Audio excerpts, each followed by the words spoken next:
Itu yang menyebutkan bahwa ini Nabi Idris itu dulu sebagai leluhur orang Jawa, kayak gitu. Sebagai leluhur orang Jawa dan merupakan anak keturunan. Kalau misalkan di Jawa itu ada Nabi Syed atau daerah di Jawa itu dulu ada yang versi menyebutkan daerah Sing.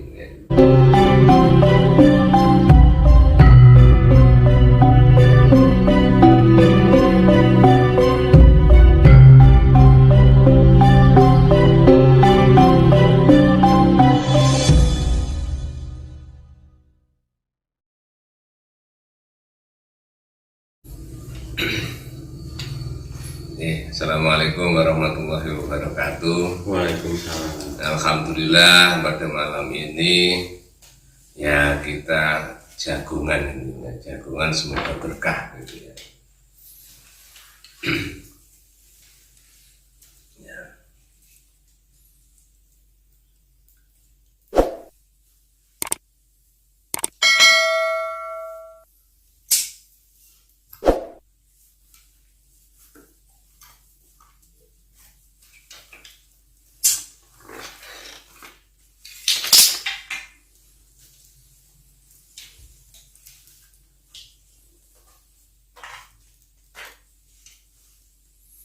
Sebelum kita mulai jagungannya, monggo kita ya Fatihah tawasul dulu. Semoga ya dengan ya Fatihah ini kita mengabulkan untuk niat hajat kita semuanya. Billahi ta'ala al-Fatihah.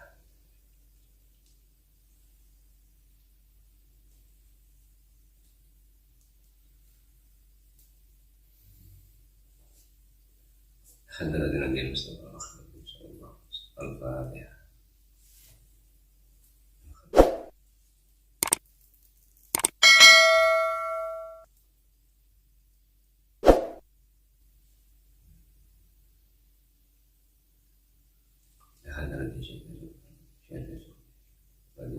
Al-Fatihah.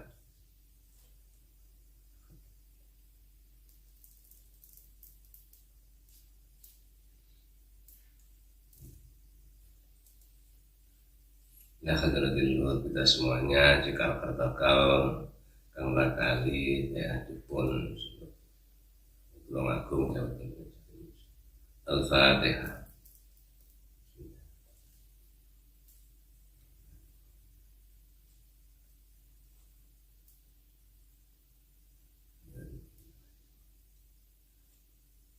Ya hadratil Nuh fi jasadi kita semuanya juga sekeluarga Al-Fatihah.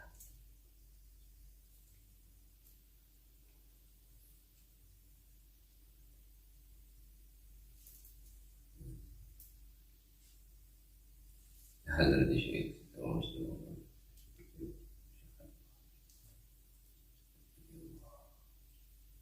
Al-Fatihah.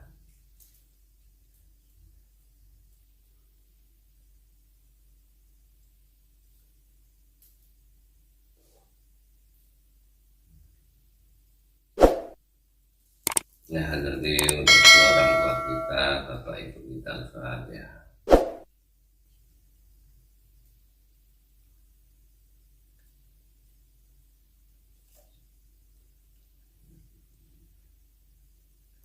Hadrat ya bina min hawajin wa kadam wa rabbina wa sallallahu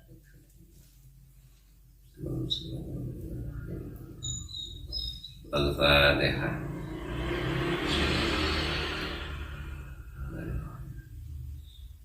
Ya.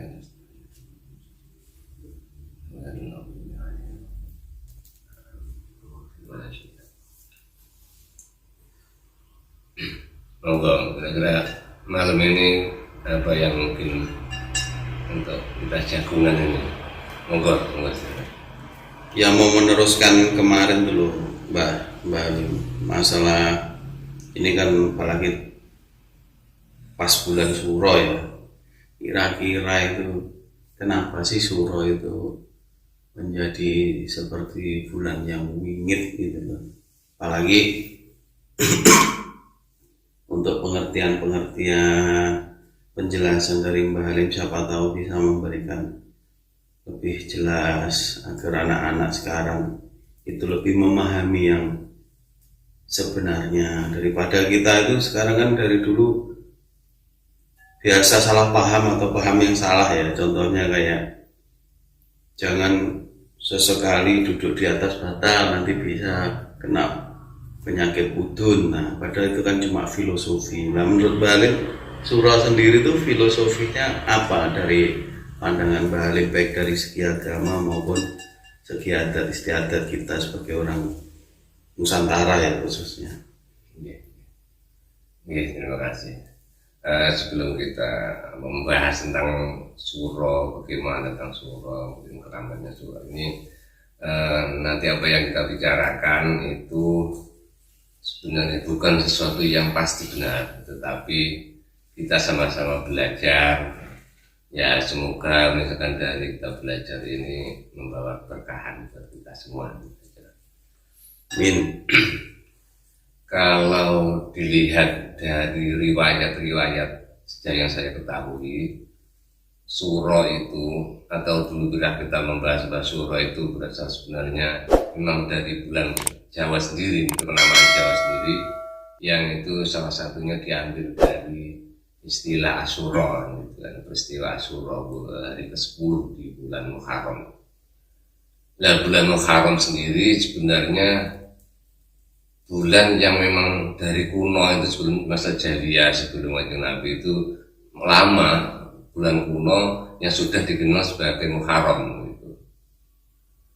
Dari beberapa riwayat, mulai dari hadis Nabi juga di Al-Quran itu disebutkan bahwa ada 4 bulan yang itu merupakan bulan punyaan Allah atau Syahrullah. Jadi bulan-bulan punyaan Allah, bulan-bulan mulia.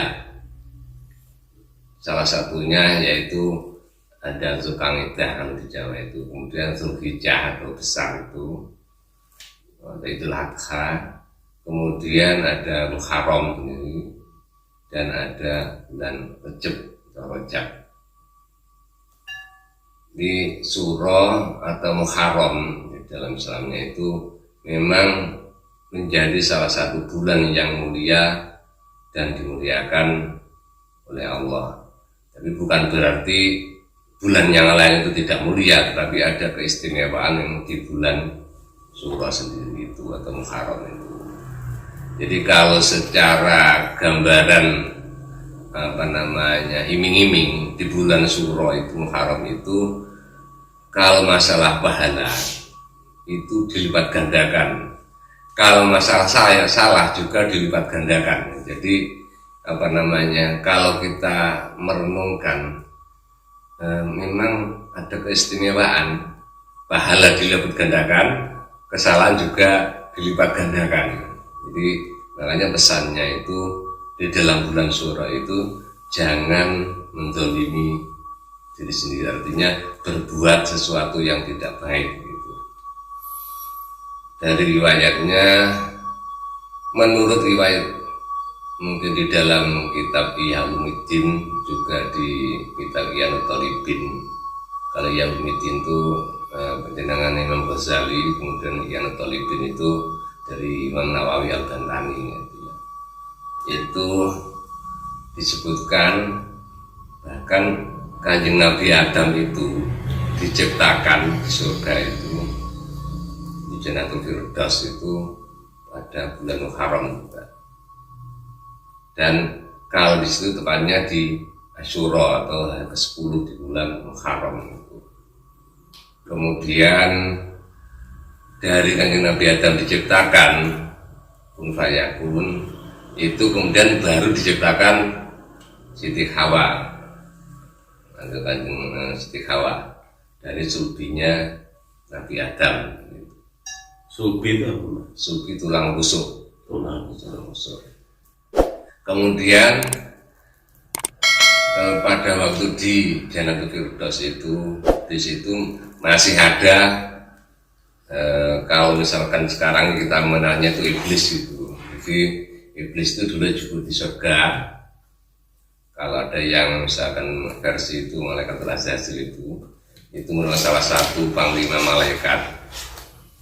Kemudian menggoda menggoda Nabi Adam dan Siti Hawa. Kenapa menggoda? Karena memang pada dasarnya pada waktu awal diciptakan itu kan iblis itu kan tidak mau diperintahkan untuk sujud kepada Nabi Adam karena merasa mulia kan gitu.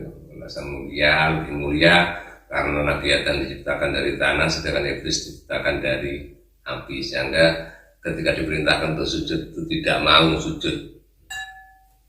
Dan itu berlanjut kemudian karena misalkan merasa lebih mulia, itu berusaha untuk menghasut, berusaha menghasut Nabi Adam untuk mendekati buah yang dilarang di surga itu.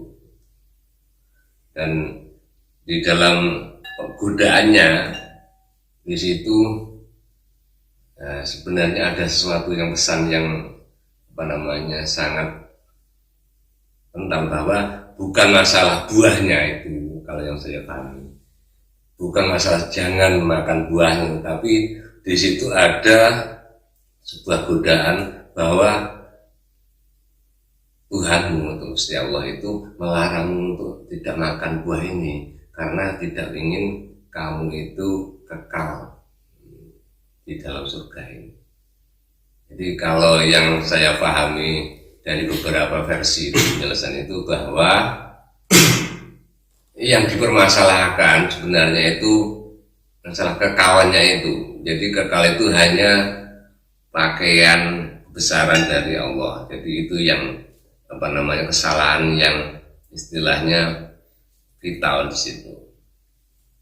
Kemudian karena kesalahan itu Gusti Allah kemudian menurunkan Kanjeng Nabi Adam dan Siti Hawa ke dunia, ke bumi.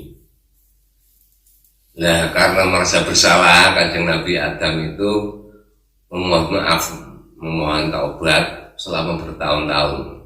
Kalau riwayatnya dari beberapa versi itu Syekh Hasan Basri itu menyebutkan Kanjeng Nabi Adam diturunkan di India, sedangkan Siti Hawa itu di Jeddah. Setelah senang diturunkan berbeda, kemudian Kanjeng Nabi Adam bertaubat bertahun-tahun. Maka setelah beberapa tahun Gusti Allah menerima tobatnya, dan saat Gusti Allah menerima tobat itu dari versi yang saya sebut tadi itu tepat pada hari Asyura atau hari ke-10 di bulan Muharram juga. Dan kalau kita kenal itu doanya Nabi Adam kan Rabbana dzalamna anfusana wa illam taghfir lana itu tarhamna lanakunanna minal khasyirin itu. Jadi dari beberapa versi itu kan ketika diterima tobatnya itu Kanjeng Nabi Adam berdoa seperti tadi. Dan itu bertepatan di Asyura atau ke-10 di bulan Muharram itu. Dari satu riwayat Nabi Adam dan Siti Hawa itu menunjukkan bahwa di bulan Syuro itu memang bulan spesial gitu. Dan bahkan ada riwayat lain juga menyebutkan penciptaan dunia ini itu juga di bulan Muharram seperti itu. Kemudian lanjut ke masanya Kanjeng Nabi Idris. Kanjeng Nabi Idris itu ada beberapa versi yang masih hidup sampai sekarang. Jadi yang terompahnya tertinggal di surga.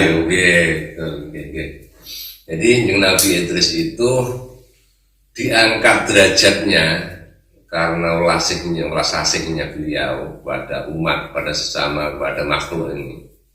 Maka diangkat derajatnya ke langit, dalam artian bisa di surga itu juga terjadi pada bulan Muharram.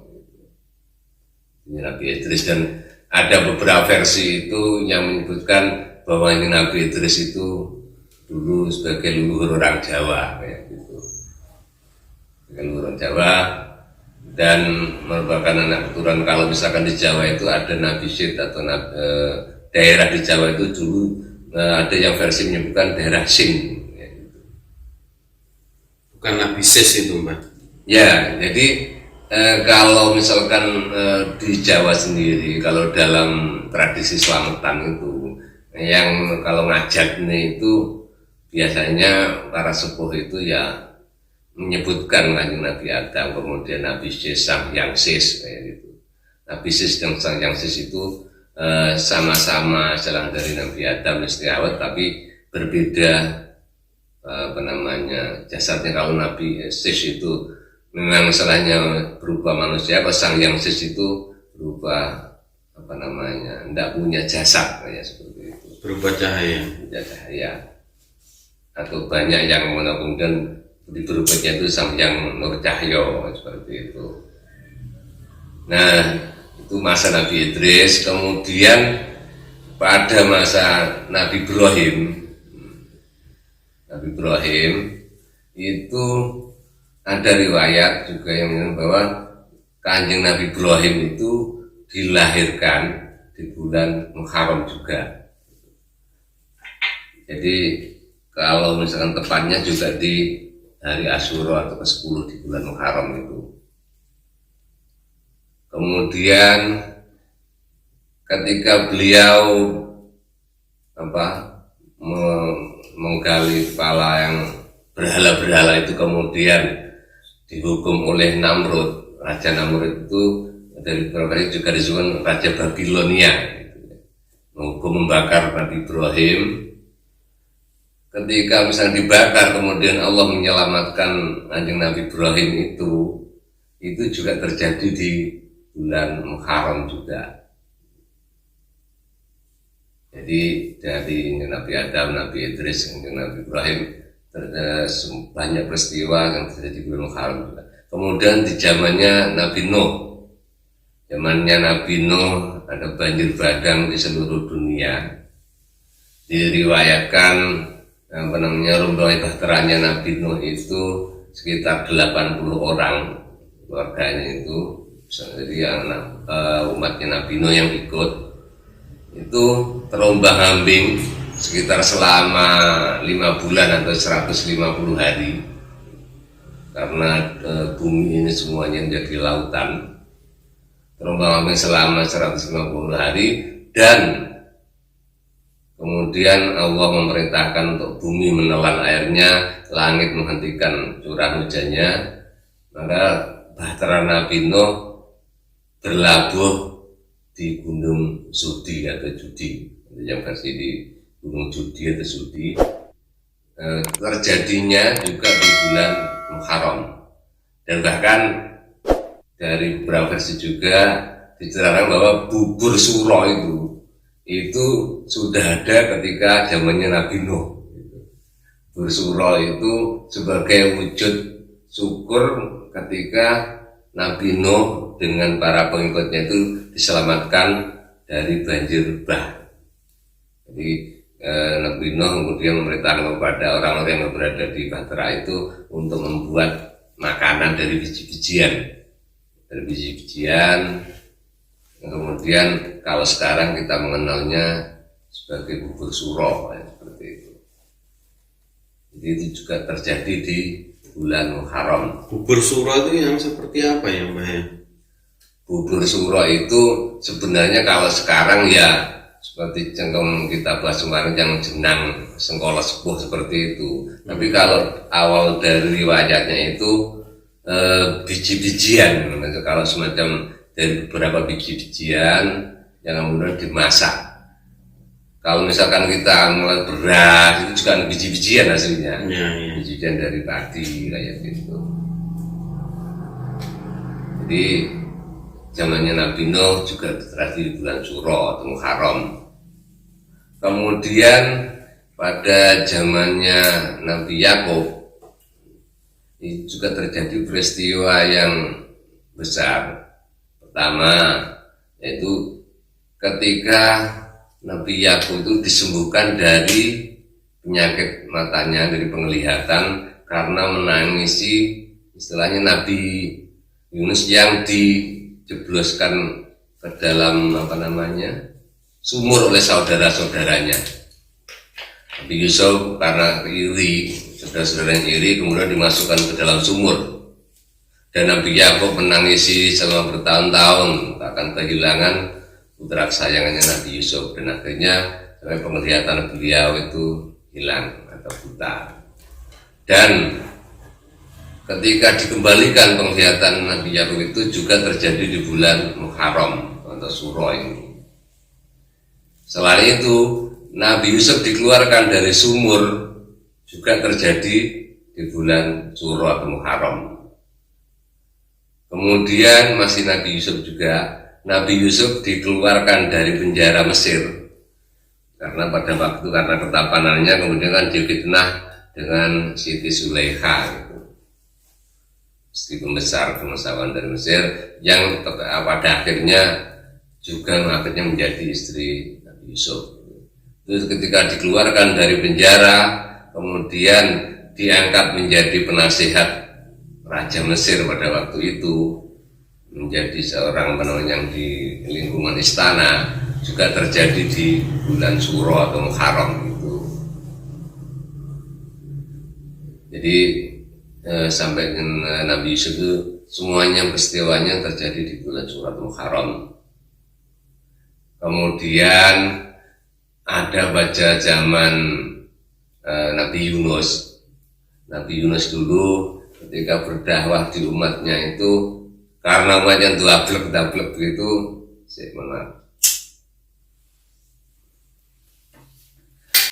karena umatnya dablek, akhirnya Nabi Yunus itu mangkel, marah, dan kemudian pergi meninggalkan umatnya.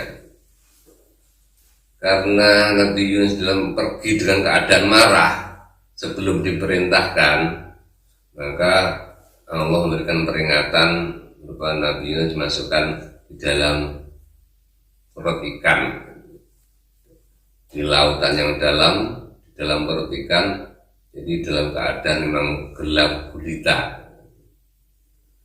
Nah, ketika misalnya Nabi Yunus menyadari kesalahannya, maka memohon ampun, maka Allah memberikan pengampunan dan menunjukkan rahmatnya dengan mengeluarkan Nabi Yunus dari perut ikan dan memberikan rahmatnya kepada umat Nabi Yunus untuk tobat, dan Allah menerima tobatnya, dan Nabi Yunus kembali kepada umatnya. Itu juga terjadi di bulan Suro atau Muharram. Kemudian ada riwayat Nabi Musa.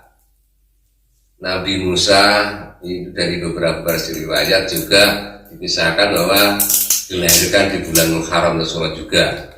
Kemudian ketika Fir'aun, atau mungkin ada versi itu yang menyebutkan Ramses II gitu ya, Fir'aun itu kan gelar, tapi itu gelar yang dikatakan gelar jelek atau menjauh dari kebaikan Fir'aun itu sebenarnya. Kalau gelar rajanya pada waktu Fir'aun yang istilahnya mengejar Nabi Musa itu, Fir'aun yang Ramses II itu ketika mengejar Nabi Musa dan rombongan Bani Israel yang jumlahnya ratusan ribu itu, pada waktu itu Nabi Musa bingung dan agak pesimis bagaimana bisa menyelamatkan rombongannya, umatnya yang Bani Israel itu.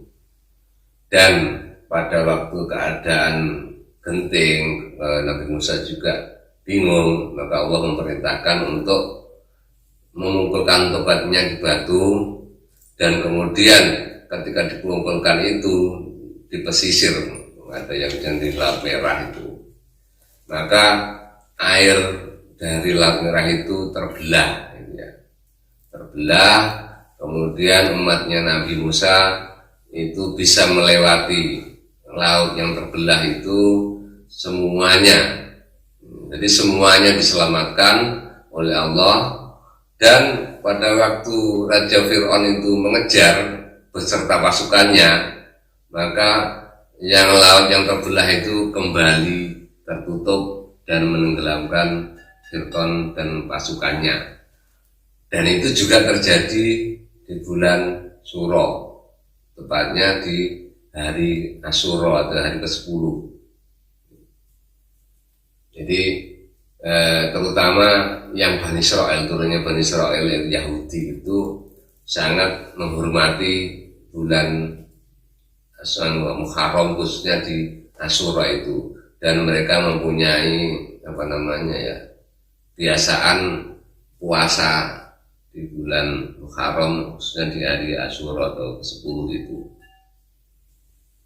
Nah, pada waktu Kanjeng Nabi, kebiasaan istilahnya puasa di hari Asyura itu, ketika ditanyakan jangan kenapa istilahnya engkau Yahudi itu puasa di hari Asyura ini, mereka bilang bahwa dulu Nabi Musa telah menyelamatkan umat Bani Israel pada hari Asyura, dan sebagai rasa syukur terima kasih maka mereka melakukan puasa di hari Asyura itu.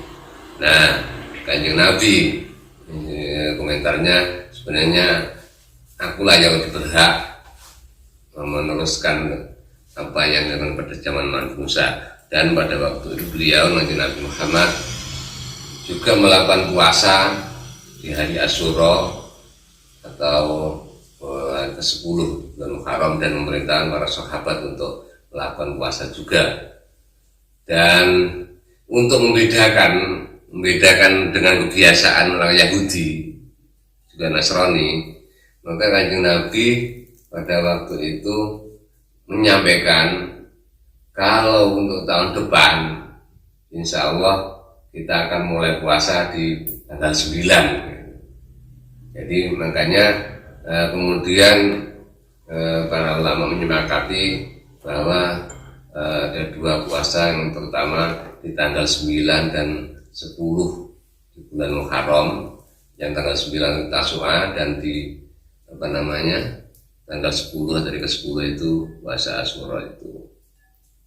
Kalau dari Imam Ibnu Hajar Asqalani, kemudian juga Imam dan Syekh Ibnu Qayyim Al-Jauzi itu menyebutkan yang utama di bulan Syura itu ya 9, 10, 11 itu puasanya itu. Dan bahkan Kanjeng Nabi itu menyebutkan dari hadis riwayat Abu Hurairah, kemudian juga Siti Aisyah atau Sayyidatu Aisyah, bahwa puasa yang paling utama setelah puasa Ramadan itu adalah puasa di bulan Syura. Kalau sholat yang lebih utama setelah sholat itu adalah sholat malam. Jadi puasa Syura ini adalah puasa yang sangat besar manfaatnya. Bahkan sebelum turunnya perintah puasa Ramadan itu wajib. Kemudian setelah turun perintah Ramadan berarti kemudian Kanjeng Nabi mempersilahkan untuk puasa atau tidak, istilahnya jadi sunnah. Dari riwayat itu juga disampaikan oleh Sayyidina Ibnu Abbas itu bahwa Kanjeng Nabi itu istilahnya sangat menekankan puasa di bulan Syura untuk mengambil manfaat atau keberkahan di bulan Syura itu. Dari sedikit riwayat ini dapat kita ambil bahwa memang bulan Syura ini selain dari riwayat Nabi Adam tadi sampai Nabi Musa itu mengandung keistimewaan, dan bahkan Kanjeng Nabi mensunahkan awalnya sangat wajib, kemudian sunnah, dan ada keistimewaan yang bisa diambil ketika ngelakoni atau tirakat, khususnya puasa di bulan Syura ini. Berarti untuk pemahaman yang selama ini, bahwa kembali pertanyaan yang kemarin bahwa Syura itu karena penguasa pantai selatan sedang mantu dan kita tidak diperbolehkan untuk menyamai, berarti itu hanya mistis.